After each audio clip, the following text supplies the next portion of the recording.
Hello and welcome to the third episode of Magical Girl Rehab. This is the last episode that's going to be posted on the Mimiyori channel. It's the last episode ever. Yeah, because I'm going to kill Dylan tomorrow. What? No. Yeah. I've been planning that for a while. But anyway, yeah, so if you hate this podcast, then good news, because it's not going to show up on Mimiyori anymore. If you like this podcast, then you're going to want to subscribe to the Magical Girl Rehab YouTube channel, which is going to be linked below. But yeah, anyway, we're back for another episode. We read a couple mangas since last episode, and we're going to talk about one of them. I read all of Land of the Lustrous, and then I made Dylan read all of Land of the Lustrous. So we're caught up. The final chapter of that comes out soon, and then we'll probably make the next episode about it. Yeah, it comes out sometime next month. I think, I don't know, we probably got 20 days left or something. Yeah, we'll just make the whole after it was on hiatus for a super long time. Oh yeah, and we then I read it. Picked up at the perfect time. Yeah, I started reading it because I saw people on Twitter talking about it, and then it had just come off of hiatus, and that's why people were talking about it, because it was on hiatus for months. Yeah, it was really good, but we're not talking about that today, because I also read Dungeon Meshi because the anime was airing and a lot of people were talking about it. And I decided to read the manga because the manga looked like it was good. And then Dylan also read the manga as well. So we're going to talk about that today. What else have you read? Because you read more manga than me. Oh yeah, I've read, since the last episode? Yeah. I think in the last episode, I was in the middle of reading Bleach, probably. I read Bleach. I read a bunch of girl loves because I love that. Gay. I've read Dragon Ball. I read Chobits. Yeah, Dragon Ball and Chobits. I mean, Dragon Ball is super long. Chobits, I mean... Chobits is 8 volumes. Yeah, it's normal size. That's it. I basically... honestly, reading 2 manga is pretty big for me. I don't read that much. I'm trying to read more. I'm gonna read Nana soon. But I read Dungeon Meshi and I really, really enjoyed it.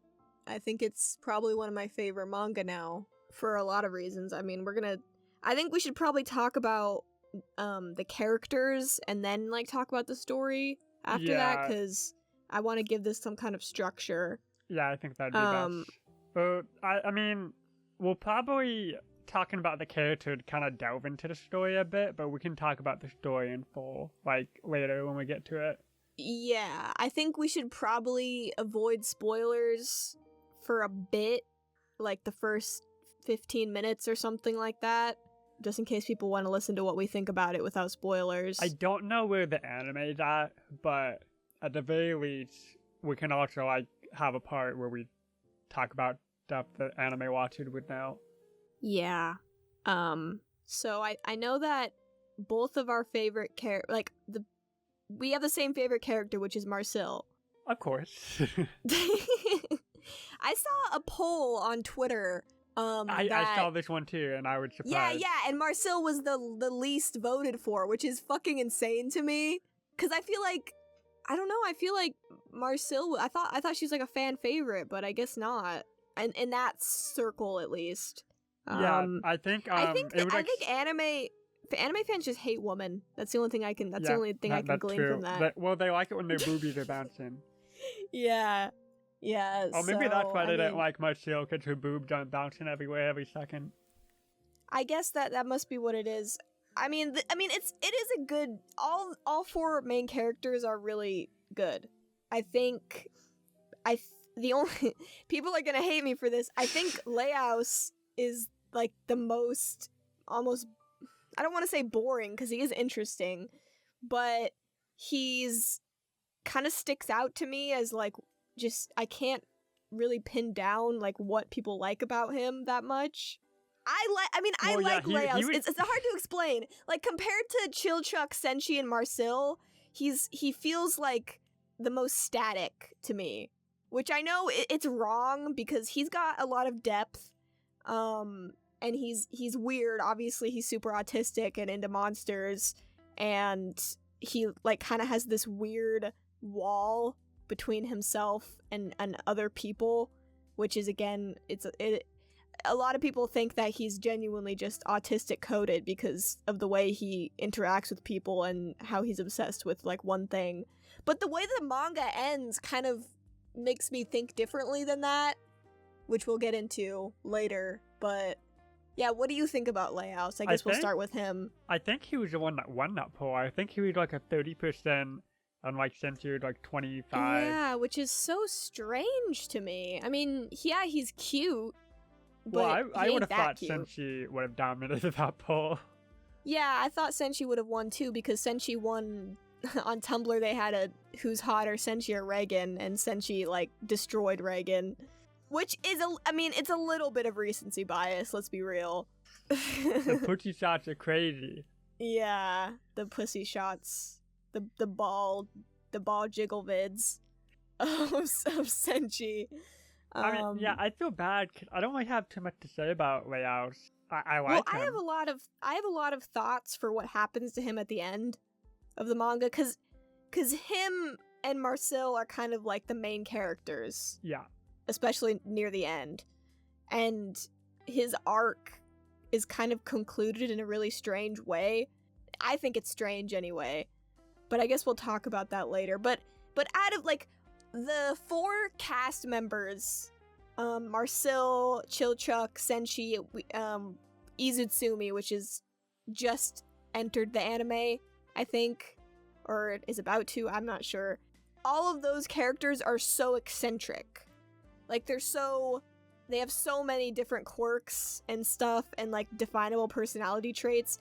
And it seems like Layhouse's only one is, oh, I love monsters. You know? Like, that's the only thing that makes him emote at all. And he cares about his friends, obviously, but it's more so he has this weird obsession with monsters, and that's kind of what drives the story forward. Yeah, like multiple times in the story, there's a point where he's like thinking about how they're eating all the dungeon food. Oh, I guess real quick, we didn't really explain the story for anyone that doesn't know what the hell this is. Dungeon Meshi is like a party in a dungeon, and they're trying to save Layhouse's sister who got eaten by a dragon, and they have to save her before like she gets digested and shit. They're like killing monsters in a dungeon and then eating them because they're like broke as shit and can't afford food.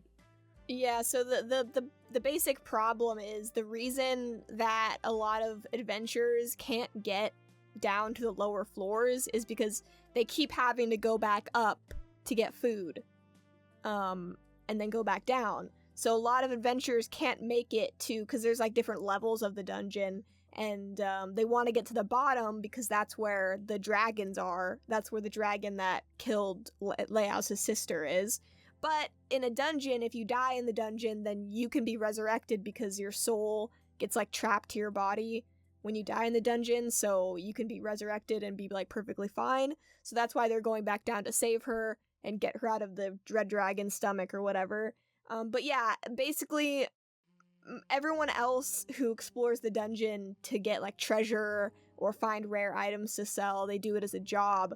They can't get to the lower floors very easily because they have to go back up to get food. So Layhouse's party, Layhouse basically decides that he needs to go save his sister ASAP, and he doesn't have they don't have time or money to go like buy food. So he's like, we're just gonna have to eat the monsters in order to sustain ourselves to get all the way down there without going back up. And that's basically how the story starts. The Marcille, Chilchuck, who is the halfling, Marcille's the elf, and then Layhouse is just basically a human, a tall man. They go into the dungeon and they try to find something to eat. They meet Senshi, who's a dwarf, and he's been cooking and killing monsters for like 10 years. So he kind of teaches them how to cook monsters and gives them tips, and then he joins their party, and that's basically the first episode of the anime. Yeah, so the reason I had to bring up like the plot is Layout brings up pretty early, and I kept like 1 or 2 more times in the story, like he's just thinking to himself like, you know, if my Chichu didn't get eaten by that dragon, we wouldn't be eating this monster food. I think that was pretty silly. Yeah, he seems like a very, like, one-track... I mean, it's like I said before. The only thing he cares about is monsters. He's got a completely one-track mind. He obviously cares about his sister a lot and his friends, but his, like, main prerogative in any situation is studying monsters, touching them, eating them, like, anything to do with them. That's what his goal is. And that ends up being just his whole character, pretty much. Which, again, is kind of strange to me why he's such a fan favorite, at least on that one specific Twitter poll. But I guess enough about layouts. I mean, I don't really know what else to say until, like, the ending. We talk about the ending. Yeah, we'll get back on him later. I guess we could talk about Marcille and Phelan a bit. Phelan is, Layout's sister, by the way. Yeah, that's the one they're trying to save in the beginning. That's, like, the plot that they're trying to do. Marcille is an elf, and she's a extremely powerful magic user. She's like a prodigy, almost. She's super talented at using magic. She can basically blow up anything she wants with it. She can resurrect people, she can heal people, she can do pretty much anything with her cute little staff. The thing about Marcille is that she's, like, the most fussy eater out of the party. She gets the most annoyed with having to eat the monsters and is, like, the most vocal. Chilchuck also throws, like, complete tantrums in the beginning. Well, especially in the very beginning, she throws tantrums about not wanting to eat the stupid, like, cooked monsters, but it's more so as a gag than anything else. She's an interesting character because she really, really cares about everyone in the party, especially Phelan, who is Leos' sister, because it's revealed, this isn't really that much of a spoiler, that Marcille and Phelan went to the same, like, magic school. So they were basically best friends when they went to this magic school together, and they hung out all the time, and they love each other. And so Marcille is really upset by the fact that Phelan was eaten by the dragon, and that's why she decides to go down with Laos to save her, even though she has to eat the monsters, which she hates. It creates kind of a funny dynamic between her and Laos, that, you know, he loves eating them, and she is disgusted by everything that has to do with monsters, it just brings a lot of comedy to the manga. I don't know, she's a very... We find out later, like, what her motivation is, in the end, like, what her greatest desire is, which is a really interesting angle for the series to go down, and we'll talk about that later with, like, more spoiler stuff. But yeah, I really like Marcille. I think she's cute, she's funny, she's really fun, she's really expressive, she brings, like, the straight man energy to the comedy, which you need. And then her and Phelan's relationship is really sweet. It's kind of gay. I mean, it's pretty gay. Like in every single art of Phelan and Marcille's like hanging on Phelan, grabbing her, holding onto her arm, holding onto her like waist, like hugging her. Now the manga never says that they're gay, but come on, did you guys read it? I mean, we in the anime they did like the bath scene, and obviously the manga it's there too, and I don't know, it's just a lot of people ship them. I do. It's cute. It's for a good reason. Phelan, her personality doesn't get to shine as much because she's not in it very much. But she's just kind of like a sweet, quiet, like sleepy kind of personality, but she like basically puts everyone above herself. Like she's really selfless. The reason she got eaten by the dragon is because she pushed her brother out of the way to save, and then she basically used her magic to sent everyone transport up to the all of surface them to to the save them. surface. Yeah. She's also a magic user, and she's also a prodigy, just like Marcille. They're both really, really talented with Phelan magic. also has like that character design where her eyes are always closed. But one of the few times she opens her eyes to look at Marcille's body in the bath. So I'm just saying, it can't get more obvious than that. Well, also the creator also explained why she has her eyes closed like that. It's because she can't see very well. Apparently she has like shitty eyesight, but she doesn't have glasses, so she kind of squints all the time. She had to get a good look on funny. her boobs, though. Yeah. That's basically Marcille and Phelan. Chilchuck? I don't have entirely too much to say about Marcille. I'd like to get into it later in spoilers. Again, Layouts and Marcille, a lot of stuff I want to say about them is spoilers, but she's just funny. I really like her. She's like the funniest character there was. Yeah. And Ryoko Kui, I think is the mangaka. Her art style is so pretty. And the way she draws, especially her female characters, and like more feminine characters, they're so pretty. I love all of them so much. I love how she draws like eyes and noses and stuff. I love that Marcille, she changes her hairstyle every day. So yeah, like any time a day passes in the manga, she always has a new hairstyle. It's so cute. Yeah, it is really cute. And I don't know, it's just really creative too, the way that she has all those different hairstyles. And Marcille has like really cute eyes with like a little like white center, and then Phelan always has like blush cheeks and nose. I don't know, just those little details are really cute. I guess we could talk about Chilchuck now. Chilchuck, I love Chilchuck. Chilchuck's awesome. Chilchuck is what they called halflings? Yeah, or half foot or whatever you can do. A half, right? What? I want to. Isn't it half foot? They're small. They're small little guys. Okay, yeah, they're half foot. So as we said before, like Layouts and Phelan are tall men, and then Chilchuck is a half foot.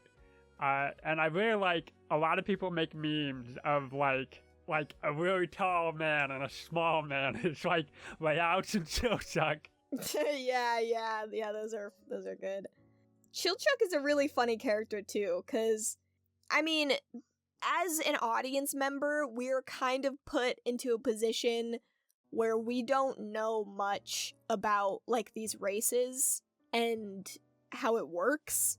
And neither it's really funny because Senshi is the last character that we're gonna talk about, right? And Senshi's kind of like, he's very like naive, I guess, when it comes to other races. Like he has no idea how old any of them are. And that comes up later because he kind of views Marcille and Chilchuck as like teenagers, pretty much. Like he sees them as like little kids. Yeah, I have this panel screenshotted where I thought it was really funny. Since he's like talking to Chilchuck, he's basically saying like, I can be your father figure, thinking he's like 10 years old or something. Yeah, and yeah.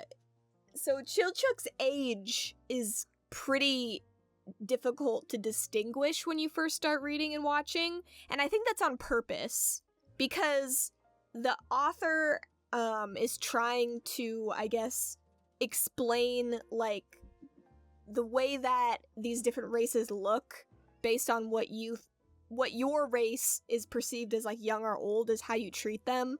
And that can be unfair, especially like the race related stuff comes up later. Well, kind of throughout the whole manga as like issues. There's disputes between, who owns this, who has power over this. Like the very long-lived races, like the elves and the dwarves, they live like 200, 500 years versus tall men who only live about 70 years. And then the half-foots who only live about like 50. Yeah, I think it was about 50. And it's interesting with Chilchuck because, I mean, because of Twitter, I knew how old he was. Because of Twitter, I knew that he was an adult, and like an older adult too, and he had a kid and wife and stuff, so I already knew all that. But as someone who didn't know that stuff, you would also probably assume that he's young, based on his appearance, and like, yeah, he acts kind of aloof, but that could just be how like a kid acts too, like try to act cool or something, you know? Like, what did, because you probably knew that he was older as well. Yeah, I saw the tweet saying, like, he's a 29-year-old divorced man. Yeah, but I feel like it's an interesting way to do it, because when I was first reading it, and Senshi was talking about how, oh, he must be like a kid, I'm like, yeah, I mean, why would you, like, what, there's no reason not to think that, honestly. But Chilchuk is interesting, because we find out later that he kind of is like the union organizer for Half-Foots, and he kind of makes it so Half-Foots have to go through like a union in order to get like paid for their jobs correctly, and so they can't do it like freelance, I guess. I don't know how to explain it. There's some, and the other Half-Foot in a different party doesn't like Chilchuk because they find him to be controlling in the way that he organizes it, but he's basically just like a union organizer for Half-Foots, because unfortunately Half-Foots get taken advantage of a lot because they live the shortest amount of time and they have this young appearance, so people tend to treat them like children instead of adults. And I think that's just an interesting angle to explore in your manga, and I really enjoyed like all the different like race relations and like the world building that was put into it. Yeah, I don't know. Chilchuk is cool. Chilchuk is like, he's kind of like snarky. He makes fun of everyone. He really cares about them, like the party members, but he pokes fun at them. He's always the first one to like point out if you're a hypocrite or whatever. Yeah, he's my second favorite. I actually like his relationship with Marcille a lot, because Marcille always wants him to open up, because he's like pretty private about himself, and she's always the one who would get him to open up. And I don't know, they have like a cute, I don't know, like maybe brother-sister relationship almost. Yeah, it's like, cute. Like, there's a point where he braids her hair, and she's like, you should come live with me. And he's like, I adopted you, that's how I can braid. Yeah. Yeah, Chilchuk is cool. I think I saw a tweet somewhere where someone's like, in a different series, Chilchuk would fall into the background and be just like this like boring character who's just there to fill space. Yeah. But he adds so much to the dynamics of the characters, and like I would say Chilchuk, Senshi, and Izutsumi, near the end of the manga, they're not as relevant to like the shit that's going down. Yeah, the end of the story really focuses on layouts and Marcille, but until the very end of the manga, all 5 main characters, they have like can we pause for a second? Phoebe's fucking freaking out. Oh my god. Alright, we're back. A stupid cat. We're yapping. I forgot what I was saying. Anyway, let's move on to Senshi. Okay. Senshi is basically like the type of person that Laos wants to be. Laos ends up looking up to Senshi a lot after he joins the party, because Senshi has pretty much just figured out how to live completely out of the dungeon. He is completely self-sufficient, using every single resource in the dungeon. He uses the monsters for food. He uses the monsters to plant crops and then grow the crops out of the monsters and harvest them. He basically knows how to correctly like identify the poisonous and not poisonous parts that you can eat, the plants that grow in the dungeon. He just knows everything about the dungeon and the monsters that live there. And that's basically what Laos wants to be. And so Senshi ends up teaching the whole party, and especially Laos, how to make food. out of the monsters and like really delicious like gourmet food out of the monsters in the dungeon, and that's basically what he does. It's kind of like formulaic at first in the manga. Like there'd be a new chapter and there'd be a new dish. Basically like every chapter they would find a new monster and they would cook it a new way, and then that would be like the dish of the day, and it's really cool. I thought that's all the manga was at first, and I enjoyed it, but I'm glad that it kind of took that formula and then slowly you're kind of entering into like a bigger plot and story, but the food element is always still there. It just kind of doesn't take up the whole entire thing. Like it becomes a part of it instead of like the main focus, but it's still always cool when they do make food in the manga, especially at the end when they haven't done it for a while. Some of my favorite parts about Senshi and like the most interesting part about him is about his backstory, which we'll get to soon. After we talk about Senshi, we can talk about what's her name, Izusumi. Yeah, Izutsumi. And then we can get to spoiler. We've been going for like 30 minutes to this point. But Senshi, he's very silly. Like his character design is just so silly. And then like when he takes off his helmet, he's like all pretty. It's funny. And you even like posted a panel to Twitter of him being like, I have to feed these children, and it got a shit ton of likes. Yeah, I remember that. And then I just posted it because I was reading it and it made me laugh. But then like a couple days later, someone posted the exact same set of panels that I posted, and they also got like 30,000 likes. And I was like, okay, I guess it's that easy to farm likes on Twitter. You just post a couple funny panels from the manga. Man, when you start reading Nana, just post a picture of like a panel with Takumi and be like, I hate Takumi, 100k likes. Yeah, I guess that's just how it works now. Yeah, Senshi's really funny. He's a lot of the comedy relief. I guess I would say like all of them. and Senshi. We say like at the end of it, like, yeah, they're funny. But they're all it is just a very funny manga. It's a funny manga. Well, I guess I would say Leos and Senshi are more of the funny like gag ones, and then Marcille and Chilchuck kind of react to like the crazy shit that they do, and then Izutsumi's kind of both, and I think it's a really good setup for stuff, and I really like the dynamic between every single character, cause I don't remember, I was watching a YouTube video and someone was talking about how when you write characters, you want to make sure that people can imagine what the interactions would be if two of the main characters were put alone into a room. And you can take any two of the of the characters and like imagine what would happen. And I feel like the example they used was Red Dwarf, which is one of my favorite comedies. It's a British comedy. And the main 4 characters in that show are very like well-defined personality traits, so it's really easy to take 2 of them and then put them in a room and imagine like what their conversation would be or what would happen. And I feel like it's the same way with Dungeon Meshi.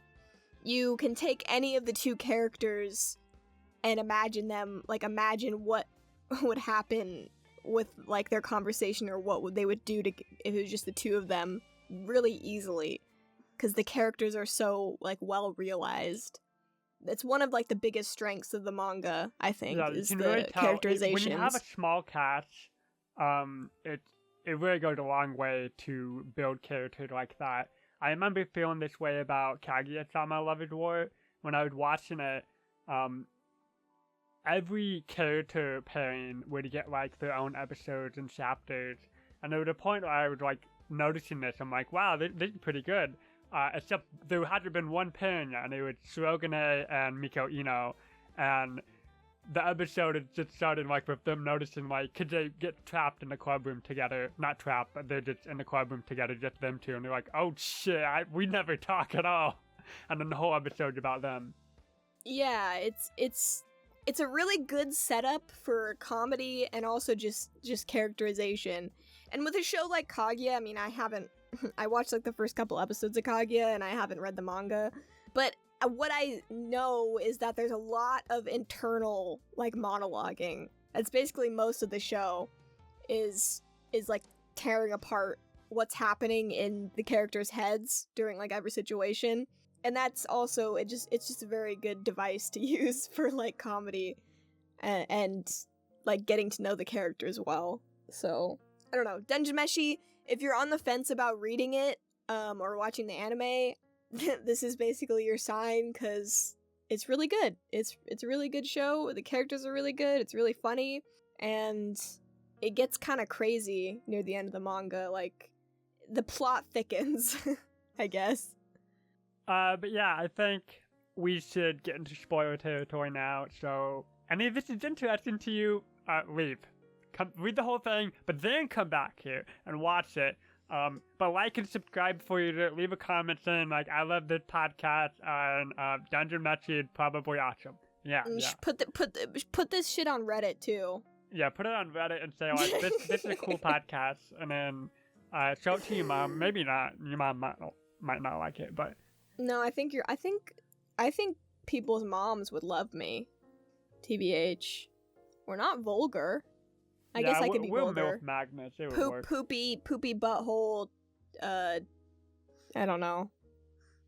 Anyway, I guess Izutsumi is a good segue into spoilers because she comes in later into the story, past like the main struggle that happens in the beginning. The first like plot twist that like kind of like changes the story. And that is when they get to the dragon, Phelan's just dead. She's a skull. Yeah, Phelan was pretty much completely digested except for her bones, which makes like a normal resurrection impossible. So what ends up happening is Marcille kind of has hinted at this point of having some knowledge of black magic, which is basically just ancient magic that people don't practice anymore. For whatever reason, and is also it's criminalized by the elves, pretty much. So Marcille ends up using just Phelan's bones, and then also the skin and meat of the dragon that digested her to resurrect her body and stuff like that. So basically, she does that. Phelan comes back and is fine. And then the lunatic magician, which is a character that is really important to like the end game of the story and has been kind of hinted at throughout, ends up kind of taking control of Phelan, because what happened was when Marcille resurrected Phelan, the dragon's soul was also like part of Phelan. It mixed together with like Phelan's soul. Kind of. Yeah, so the magician was able to control Phelan. Yeah, and so because the magician... I think they call her a chimera. Yeah, chimera. Her, like, torso is like her with, like, kind of like feathers. And then, like, the rest of her body is like a harpy. I would say probably the... Yeah. Well, because like, wings, the dragon... like, centaur body.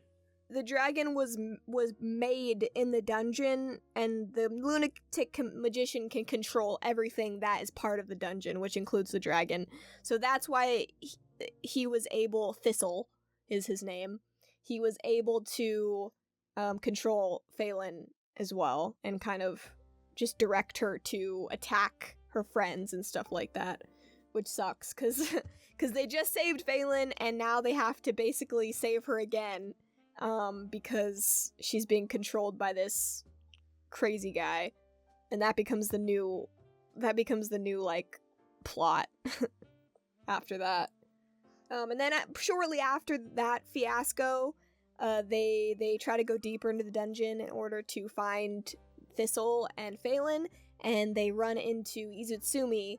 Well, Izutsumi kind of like attacks them and like tries to make Marcille switch. So Izutsumi's a beast, like half beast, I guess. I guess it's like a similar situation to Phelan, but not exactly, where her soul was mixed with an animal. So she's kind of like a cat girl, And she doesn't want to be. Her main goal is to like separate her human self from the like jaguar or whatever is mixed in her blood and soul and stuff. But Marcille doesn't know how to do that. And it's pretty much hinted to be impossible to do that. So instead of just leaving, she decides to join their party in order to see if she can find the secret to separating her human self and her animal self within like the depths of the dungeon. So she joins them in order to do that. Kind of they're trying to separate Thaylen from herself. Yeah. Like turn her back to normal, so she thinks like maybe if they can find that out, they can also do the same to me. Yeah, and then so Izutsumi is kind of just like a cat as a person. She acts like a cat does, pretty much. Like she's very selfish. She only cares about like herself and her well-being. She's got like cat reflexes. She hisses, she jumps, she uses her claws to fight and stuff. She's kind of stupid. I like I think Honestly. Shinji puts it very well later in the manga. He says Izusumi doesn't need us, but we need her. I mean, she's pretty strong, but like, what does she really do to help them? Not much, but I mean, they take care of her. I mean, Marcille and Izutsumi end up having like a bond where Marcille kind of like takes care of Izutsumi a lot. Yeah, I really like the scene where they both get dresses and Izusumi just sits in her lap. Yeah, when they enter like the Golden Kingdom or whatever, where all the monsters are like obedient, and Izutsumi, because she's like part monster, I guess, she becomes like really docile and like really like lovey-dovey to Marcille, like a cat attached to their owner, which is a pretty funny development. But yeah, Izutsumi, I like her, but she's definitely like not my favorite. She's the least developed of like the whole main crew, but that's kind of intentional. Yeah. Well, I mean, so I guess her backstory was she was like a carnival like freak. She was like paraded around as like a freak of nature, and then Shuro, is that his name? Who? The one Thaylen, the guy that wants to marry Thaylen. Oh shit. I think it's Shuro, right? I think it is Shuro. So Shuro's like clan, I guess, finds Izutsumi and takes her in, and they try to like civilize her, but she escapes, and then she ends up going to the dungeon to try to fix like what's wrong with her, or what she perceives as what's wrong with her. So that's like her backstory. So she has like a connection with Shuro's group, so like Tade and all of them. I've seen a lot of fan art of Tade on Twitter, so that's why I know her name. Like the big like ogre girl with like the pigtails. When I saw a lot of fan art of her, I'm like, I don't remember her too well. She's not in it that much. She's cute, but yeah, she's not in it that much. Shuro's group isn't really in it that much. Their main purpose ends up being when Laos just straight up tells him like that they turned Thaylen into a chimera, and then he kind of like wants to blab and tell, you know, like the police about it, because what ends up happening is the police, which is like the Canaries, what they're called in the universe, is a group of elves who investigate like what happens in the dungeon and make sure that there's no bad stuff, there's no dark magic, there's no explosion of monsters attacking people, and they come and like arrest people who are messing with dark magic like Marcille was.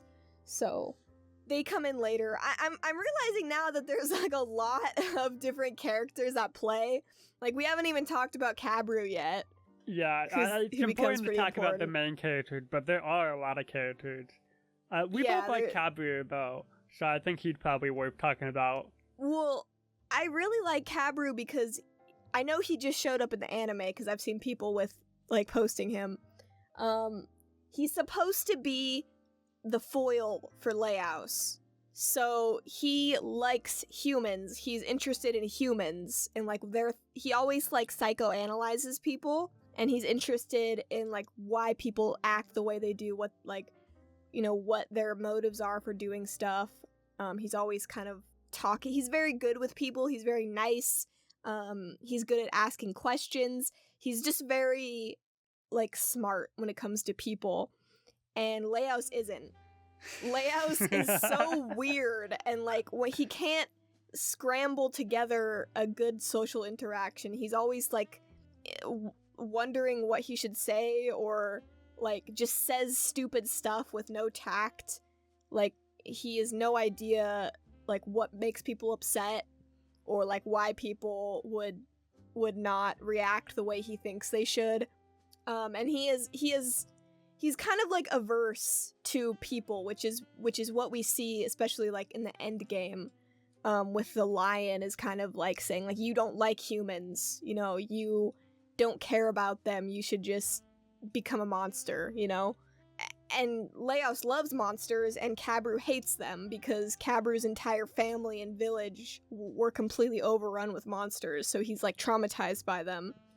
So I think as like foils, they're super interesting together, and I feel like that's why a lot of people again like ship them together. Yeah, they're shipped off.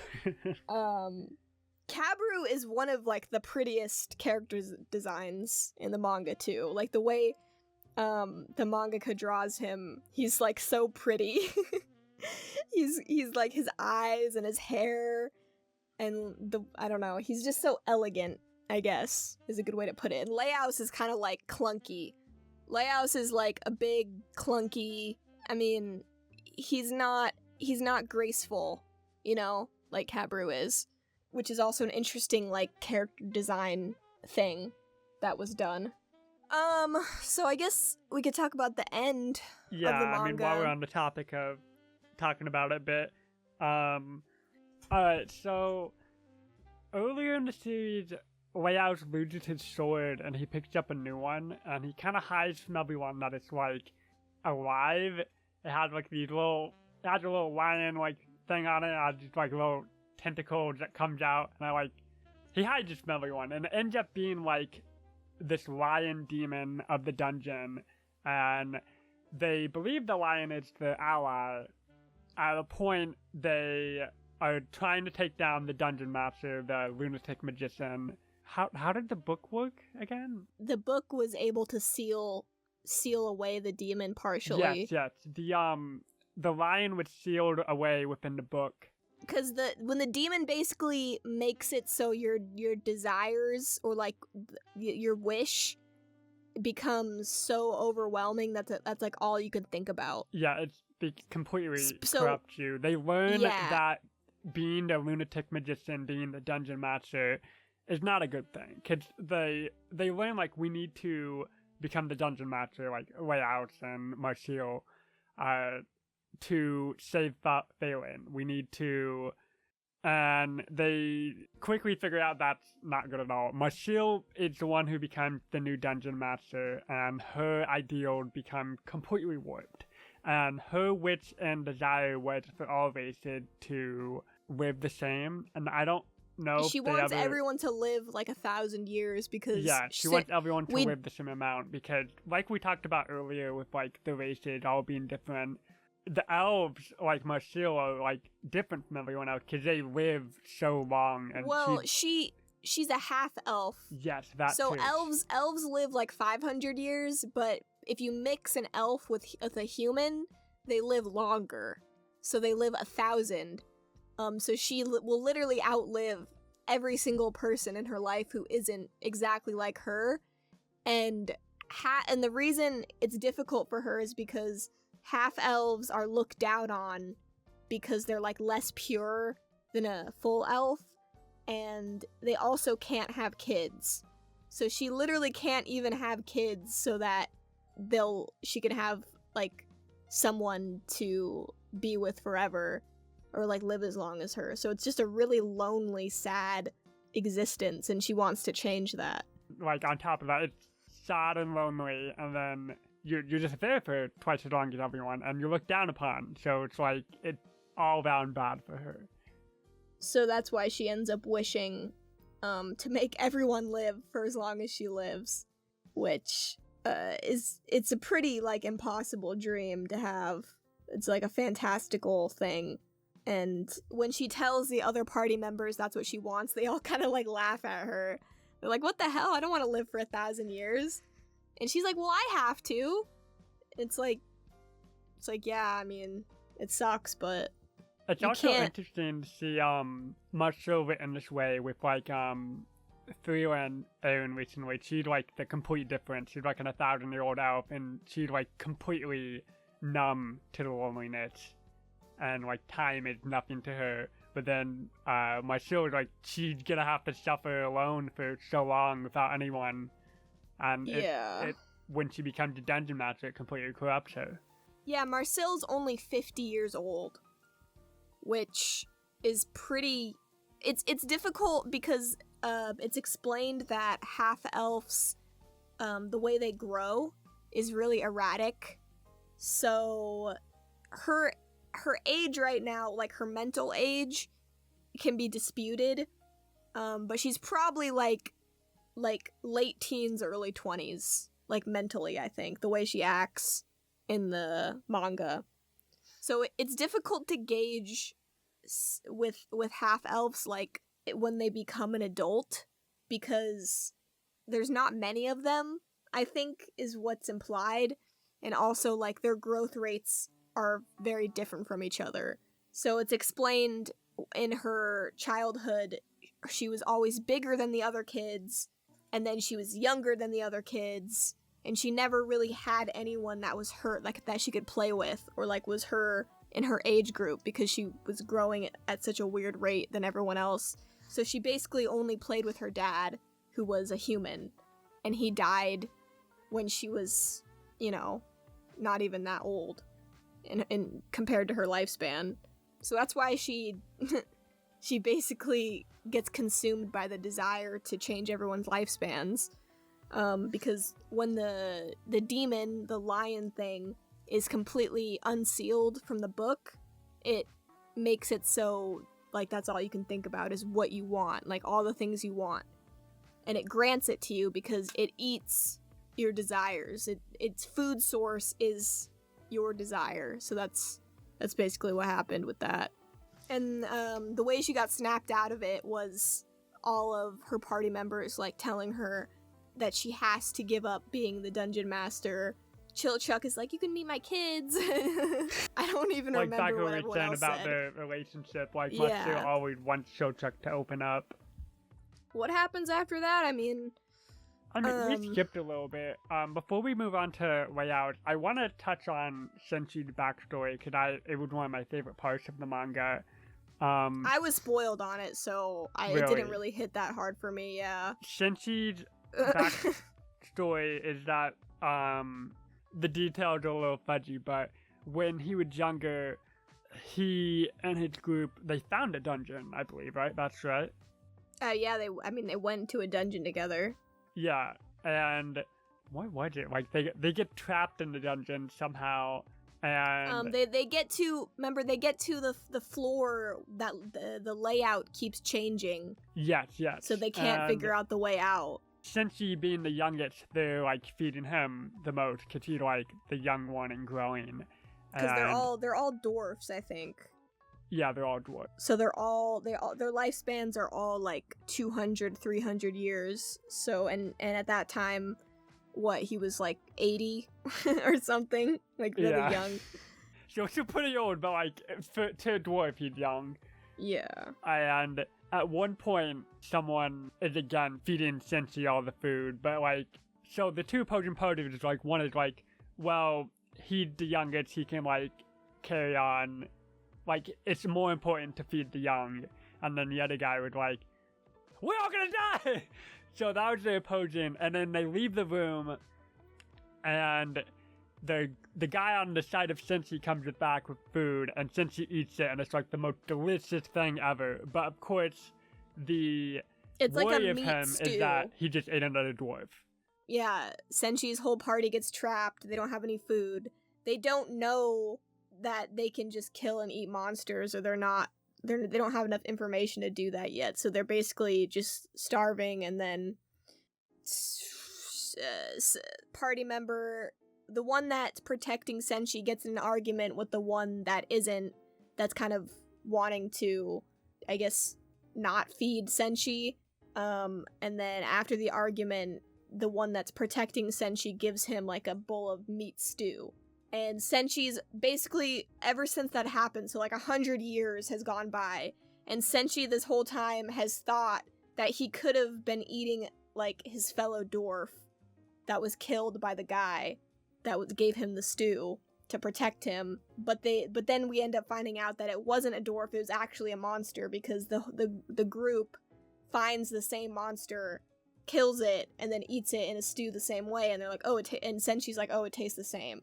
So he didn't eat a dwarf. It was actually a monster the whole time. Yeah, I feel like it's pretty hard to explain. It's just reading it like. Yeah, it is hard to explain. It's drawn like so well. The art in the manga is very good. It's so expressive. It's definitely like one of the best art styles. It's really inspiring. As an artist, like reading it, I'm like, oh my god, it's so pretty. I don't get it. But yeah, Senshi, it is a good backstory for Senshi as someone who's very, food oriented. It makes sense now as to why he's like that. He's always worried that he's always telling, the other party members, like, you need to eat right. You need to eat this with this many vegetables and this many, grains, and you need this amount of protein and these vitamins to, make your body keep going and stuff like that. Yeah, and it is very good advice. At the end of the manga, it's kind of like, eat healthy and exercise and you'll be good. And I'm thinking, like, I don't do that shit. Yeah, I know. Yeah, it does kind of make you feel bad if you're someone like us who, like, eats a ton of fast food and sits at our desks and shit. But yeah, the lesson is good from Senshi. Senshi basically just wants you to eat rounded meals. Thank you, and, Senshi. like, go for you walks. Inspire me to be better. Yeah. I guess we could talk about, this is already an hour. So we should probably talk about the end of the manga. Yeah, let's move on to the end, where Leaos now becomes the new Dungeon Master. Yeah. So Leaos decides to become the Dungeon Master because he wants to fix everything. He wants everything to go back to the way it was. And Leaos thinks that he can control his desire, which we quickly find out he can't. Wah, wah. Yeah, so he becomes the Dungeon Master, and then the lion is like, you want to become a monster, don't you, Squidward? And then he does. He becomes, like, this really weird, stupid, like Cerberus type thing with 3 heads. It's like but they're all different animals. Notebook of, like, a combination of, like, multiple different monsters. And this scene really solidified, like, how obsessed he was with monsters. Like, obviously they show you throughout the series, but, like, he is obsessed. Yeah, he basically becomes his ultimate dream of a monster, which is just this amalgamation of a bunch of different monsters, like crammed together, and, smashes and destroys. He becomes a monster. Smash and destroy.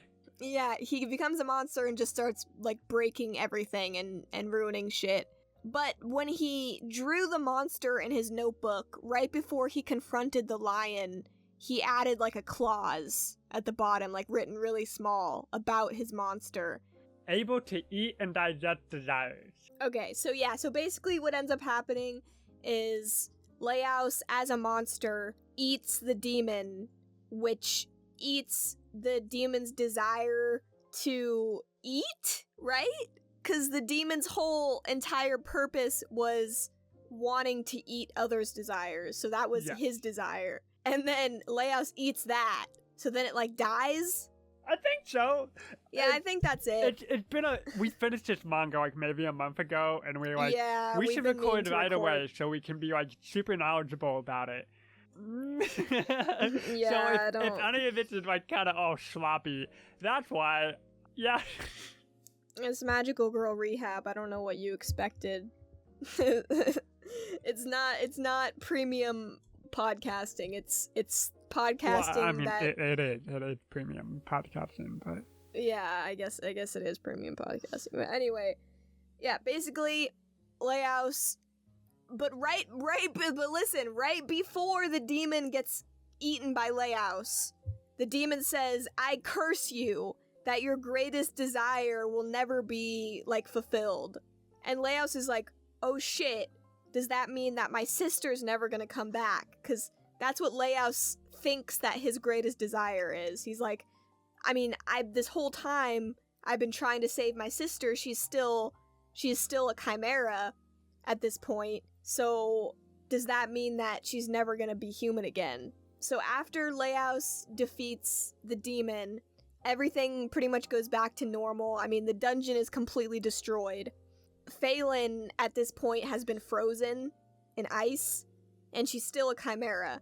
So their plan is to cut off all of the dragon parts on her, and then eat it. So everyone's gonna eat a bit of Phelan and digest it, and then hopefully by eating all the dragon off, then her human will be able to resurrect as normal, her human soul. So yeah, they end up doing that. But the whole time, Leaus is like, I don't think it's gonna work because I was cursed. I was cursed by the demon. And Marcille and everyone's like, well, it'll probably be fine, you know. It does end up being fine. Phelan is resurrected.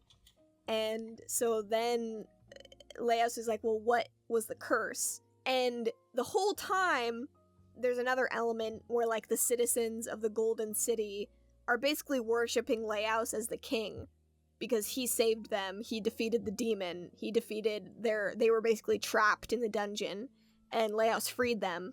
And for optics, I guess, a lot of other people are pressuring Leaus to become the king of, like, the island that the dungeon was on, because there was a lot of disputes between races, because the long-lived races, like the dwarves, and I think the gnomes are the ones that currently own it, and the elves want to take over the island because they want to control the dungeons, but the short-lived races are fighting against the long-lived races, because the long-lived races think they're smarter because they've been alive longer. The short-lived races are like, that's not fair, blah, blah, blah.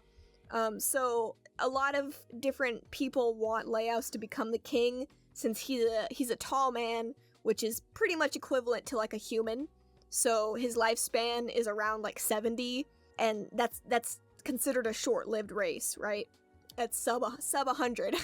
So Leaus does end up becoming like the king of the island, which he very much didn't want to do, because like we established, Leaus is just not good with people. He finds it difficult to interact with people. He has kind of, I'm not really sure why, but he has like a disgust, I guess, for humans. And I think it's kind of elaborated like in some extras and stuff that like he hates his dad for some reason. Do you know about this? No, I like he doesn't don't like his remember. dad for some reason, and so he wants to be like the opposite of him. But what I find interesting is, yeah, so Leaus becomes the king. The Golden City, which is like this huge city, like rises up from the ocean. That was at one point it was trapped in the dungeon. Now it's on the surface, and he rules over that. And what ends up happening is all of the monsters that came from the dungeon that now live on the surface stay like within a huge perimeter of the city of Leaus as the king. Monsters now fear Leaus. They won't go near him. So that ends up being his punishment. Like, his greatest desire was to study monsters, interact with them, but his punishment ends up being he can't anymore. The monsters aren't gonna go near him. Now he's the king, and he has to make connections with people instead, which I thought was such a weird ending. I don't know what you thought. I thought it was so weird because I'm like, if you view it, if you view it through like the autistic lens, then it's like fucked up because it's like this Leaus's only like joy in life was monsters, and the reason he couldn't get along with people is because his brain was wired differently and he couldn't understand social cues or whatever. But at this point, like, I don't know if that's what the mangaka was going for, because that would be kind of like, I guess, ableist in a way. Like, oh, if you're autistic, just stop being autistic. Your special interest is gay. Make friends with real people instead. I think what the author was going for was more of like your selfishness or like your greed. You need to address like the thing that you want isn't always going to come through, and you need to learn how to live beyond like this one thing that you really want to happen. Sometimes it won't happen, but that's okay. Yeah, I think that's you can probably still where they're keep going. living. Especially if like so much of the end revolving around like having one like desired big desire is with like all of the main characters. Twisted. Like it's saying like even to like the Marcille, like you should learn to love your life. Yeah, you should make lemons into lemonade. Like what you're given, you should work with it. Izutsumi is gonna be she ends up making peace with the fact that she's going to be, her soul is mixed with this beast soul forever. They're stuck together whether they like it or not, so they're going to like make the best of it. She gets a little arc earlier in the manga, like with the succubus, when she ends up seeing like her beast side, like what it desires, and she's like, oh, she kind of understands it more. So she doesn't get what she wants. She doesn't get to separate her soul, her human side, from the beast side. She's accepted it. And then Marcille, like you said, there's no way to change the length of people's lives. It's impossible. That she didn't want it for like a malicious reason, but doing that is like controlling people, which is bad. It's a selfish desire. Yeah, it's selfish. When you put it like this, like now that you're like saying it out loud, like I think that's definitely what they're going for. Just your greatest desire can't be granted. And Leaus loves monsters, but that doesn't mean that he gets to push everyone away in order to live like this monster loving life. Like he has people who care about him. He has people who need him as the king to do that.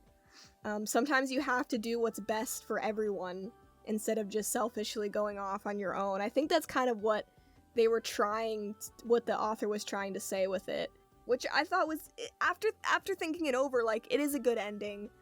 But when I first read it, I'm like, aw, that's sad. Like, he doesn't get to like monsters anymore. But I think it's good character development for Leaus, because Leaus is still young, right? He's only like 20s. He has time to build a new life, and like explore new things that he wants, meet new people, like understand himself better. It doesn't always have to be about monsters. Yeah, and he had Phelan and Marcille by his side. Because Marcille gets out of like being like a wretched for the end of time for doing dark magic, because Leaus becomes the king, and he's like, I want Marcille to come with me. So basically, Marcille gets arrested by the police for using dark magic, and then Leaus is like, well, I'm the king, so you can't take my subject, right? And they can't really do anything about that, so she ends up staying behind. We don't get much of an epilogue. It's kind of just like up to your imagination what happens after the ending. But... yeah, it pretty much ends when Phelan is revived. Yeah. I do like, in the end, when they're kind of showing, like, where everyone is, or, like, what they are going to do, rather. It's, Izusumi just, like, visiting and talking to everyone, so I'm like, what's up? What are you gonna do? Yeah. I really like that. Yeah, it was good. I like that Chilchuck decides that he's quitting, being, like, obviously a dungeon explorer because he wants to fix his family. He's gonna go home to his ex-wife and try to make it better with her, and then just start like a little shop and spend time with his kids and stuff. So that was cute. I mean, I don't know. Is there anything else you want to say? Not particularly. I think that's it. Yeah, we've been yapping. Yap, that's it over. If you enjoyed the two autistic women talking about anime, please, this is the last episode on the Mimiyori channel. Subscribe to the Medical Girl Rehab YouTube channel. We're going to continue uploading there. We'll have an episode next month, probably, about we're probably going to do it once a month, because I don't think I could do this every week. Oh, yeah, no. We can't watch and read manga every week. If this shit blows up and we become the new Trash Taste, then yes, I will do it every week. But I'm not going to do this every week for like 200 views. But yeah, anyway. If you follow either of us on Twitter, you probably follow Sophie. She'll post, like, when these new episodes come out. Watch them. They're good. Yeah. Sub to Magical Girl Rehab. Hit that subscribe button. Hit the notification bell. Smash that like button in the face. Yeah, so. We're gonna do a bro fist. Bro fist. Bro fist. I don't know, is that what he says?